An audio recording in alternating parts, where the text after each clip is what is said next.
अस्सलाम वालेकुम व्यूअर, कैसा हाल है? ठीक ठाक है। उम्मीद करता हूँ आप सब खैरियत से होंगे। अल्लाह आप सबका हामी नासिर है। मैं हूँ आपका होस्ट नौलाफिन। आप देख रहे हैं मेरे यूट्यूब चैनल उसैर बलोच। अच्छा, कुर्बानी की ईद करीब करीब है। अल्लाह ताला ईद की खुशियाँ तमाम मुसलमानों को नसीब करे।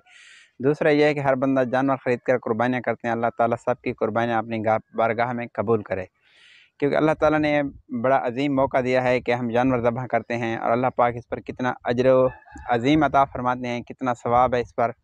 अल्लाह ताला हमें इखलास नसीब फरमाए और सही से कुर्बानी करने की तौफीक अता फरमाए। अल्लाह ताला तमाम मुसलमानों की कुर्बानियाँ, हज, नमाज, रोज़े, सदक़ात, खैरात वगैरह सब जहाँ कबूल करे, क्योंकि हम उम्मत मुसलमान हैं। अल्लाह और अल्लाह के रसूल सल्लल्लाहु अलैहि वसल्लम के हमारे ऊपर इतने एहसान हैं जो हम शुमार तक नहीं कर सकते। अच्छा, जो पैगाम देना था, जो मैसेज आप तक लेकर आया हूँ, वो ये है कि ईद का गोश्त करने के बाद एक काम आपने करना है, ज़रूरी हर हाल में करना है और इसका ख्याल भी करना है।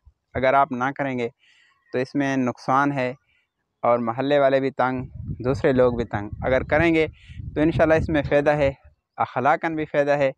अखलाकी तौर भी, अखलाक भी हमें यही हुक्म देता है, इस्लाम भी, शरीयत भी।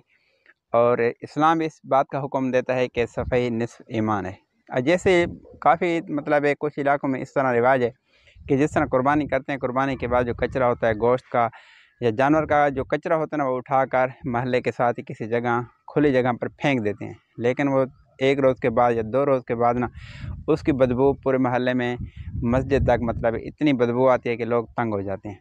तो ये ज़्यादा लोग मिस्टेक करते हैं। तो मैंने कहा कि अपने दोस्तों को ये बात बता दूं कि कुर्बानी के बाद ये काम ज़रूर करना कि कचरे को उठाकर कहीं दूर कमेटी वालों को देना या दूर फेंकना, ताकि महल्ले में या मस्जिद में उसकी बदबू ना आए। पैगाम अच्छा लगे तो वीडियो को लाइक करना, चैनल को सब्सक्राइब करना। अगली वीडियो तक इजाज़त, फिर मिलेंगे। अल्लाह हाफिज़।